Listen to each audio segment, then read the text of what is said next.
ladies and gentlemen, how y'all doing? Today is June 25th of 2025. I have updates for y'all.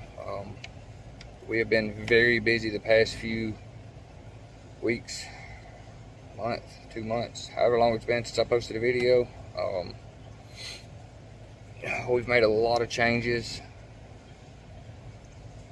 We've done a lot, and we're fixing to do a lot more. But so I guess I'll just walk you in here, take you through some updates. We've done some street testing since the last time I seen y'all. Y'all seen me. We have been on the street. We've done. Come on, let me just show you. Well, I know y'all seen the motion column and all that with the wiring. Since maybe you can hear me over this fan, because it's the hottest day we've had so far, or it's about to be. It's toasty. It is toasty, and like I said, I've been working my tail off trying to get this car back together and get it right. Probably not gonna make the drag and drive like I wanted to, but it is what it is.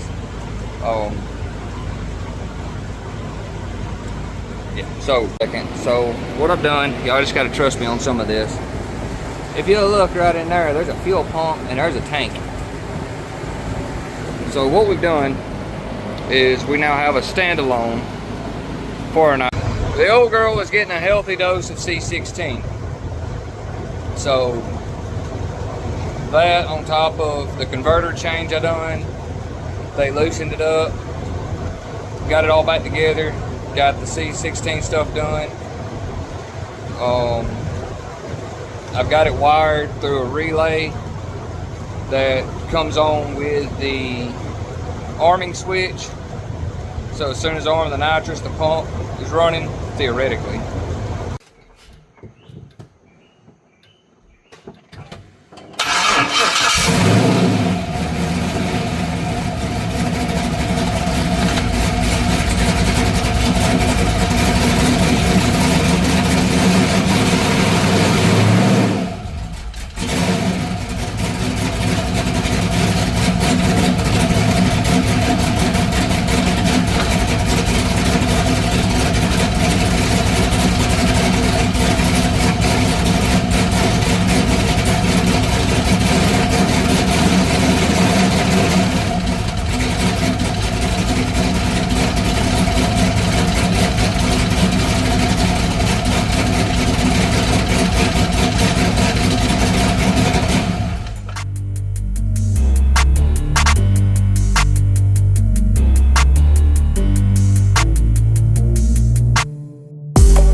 So that was faster than I expected. I'm fixing to go eat. Just bring y'all in here and show you where we're at.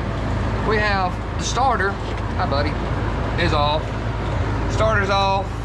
We have converter bolts are out, converter spins. I'm not hearing anything clinking in here right now, but I'm still want to go ahead and get this out so I can check the flywheel. Shift linkage is off, drive shaft course out. Only thing I like now is cross member bolts, putting a glove over this so it don't puke all over me. 2 bolts, 2 bolts, 1 bolt. That one we're not going to talk about. And bell housing bolts up there, way up there, which when I drop the cross member, they'll come down, so no big deal. Yeah, it's all I like. So I am gonna go eat right quick, play with Leo a little bit, see him a minute while I eat. I need to grease some things. I actually do that on this car. Yeah. Oh, I gotta take the lines off.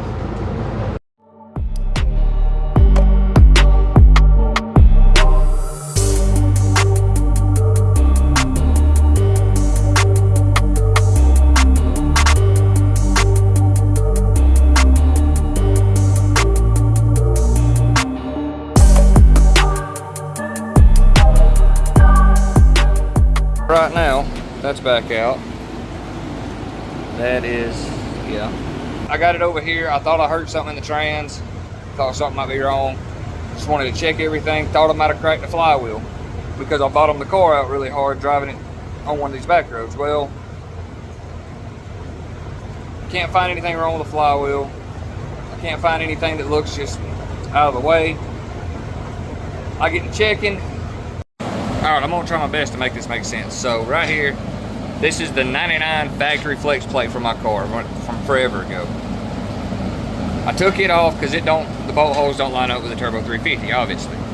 So I had one in between here, but on both of these, notice how step, step. This one, it's all just one big step right here. They're a little different, but they're the same, theoretically speaking. So, backtrack. Real quick, when I went Turbo 350 is when I got the flex plate before the new one, before the one Nikki gave me. It was flat, but it lined up with the holes on the turbo, or on the converter. Put everything together. Before you bolt up the converter to the flex plate, push it all the way into the transmission, measure it, you're supposed to have like an 1/8 to, I believe, a 3/16 of a gap. If I'm wrong, I'll Google that and I'll put it somewhere here. But I believe that's right. So I had to add, with a flat flex plate, I had to add washers, spacers. And I used washers, calipered them out, all the same. Got the spacing correct, Bob's your uncle, good. When I grenaded the Turbo 350 two years ago, it also took out said flex plate. So in doing that, Nikki had one on the shelf she let me get, because he's got like 7 million of these from over the years. He gave me this one, the solid step one, as you can see right there, steps up. So I never remeasured anything, and I just put the spacers back in it. You know, Turbo 350 and an LS, it's gotta have it. I didn't consider, I didn't measure, I didn't think. Since the plate, or the bolt holes lined up, kinda, I had to elongate them a little bit, but either way, they lined up. Bob's your uncle, I just assumed. Well, after that, I never really drove the car. Like, we took it to Steel, found out transmission issues after being built. Small mistake, fixed for free, just had to pull everything back out. So, got it back together. I went to Jake's 2 or 3 times, trailered the car there. I never street drove the car enough to get heat in it.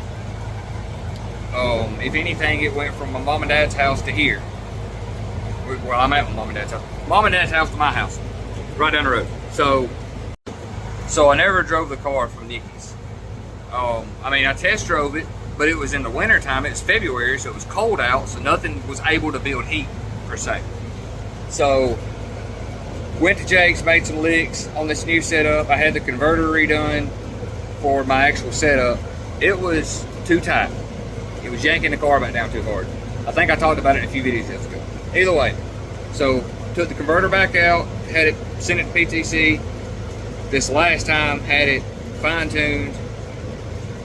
Again, very minimal street miles on this car. Never heat cycled the transmission.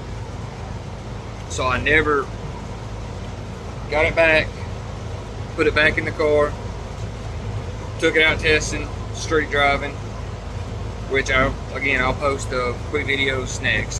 Post those videos after I get done talking. Street testing rather.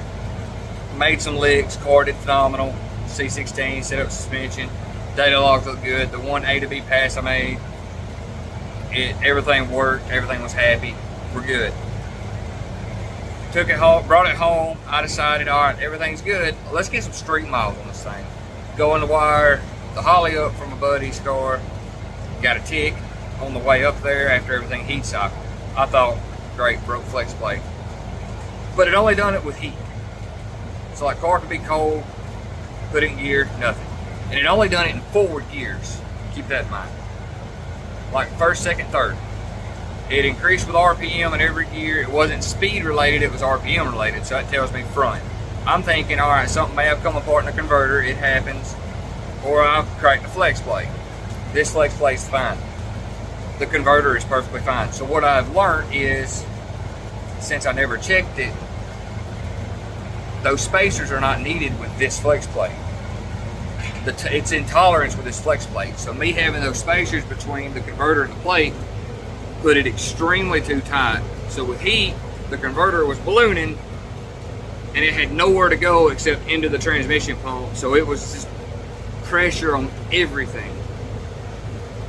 So now we're going back together with no spacers. I'm going to put everything back together. Here we go.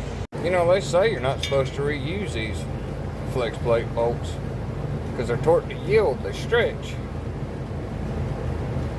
Well, they say a lot of things. She said she wasn't a dude. Her thing was longer than mine, so that was a lie. Also a torque spec out there you're supposed to follow. Yep.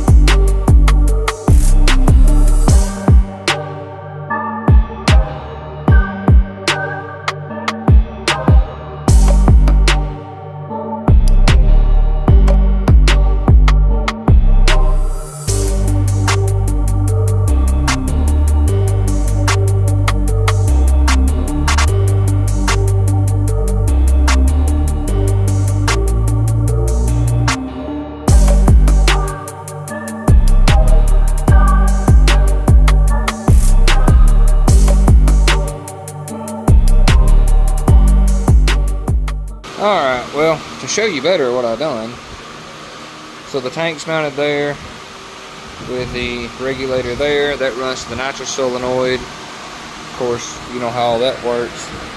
And like I showed you, the pump is mounted down there. So this is on its own, the pump's on its own relay. I got it mounted back there too. Yeah. This feeds C16. When I arm the nitrous, it engages the pump, we get fuel pressure, and that's how all that works. So there's that. As you can tell right now, I am in the process of doing the other video, and I just figured I'd explain this one and end it off. So yeah, there that is. It's hot. Oh, look at that yet. That's next video stuff. Yeah, next video stuff. So thanks for watching. I guess I'll see y'all whenever you decide to watch the next video, if you watch it. Feel free to, hit that thing down there where you can give me $10 and help me out. It'd be great. If 10 of y'all did that, that'd be $100, a month. And that would help a lot. This stuff's getting expensive. But, darn. See you on the next video.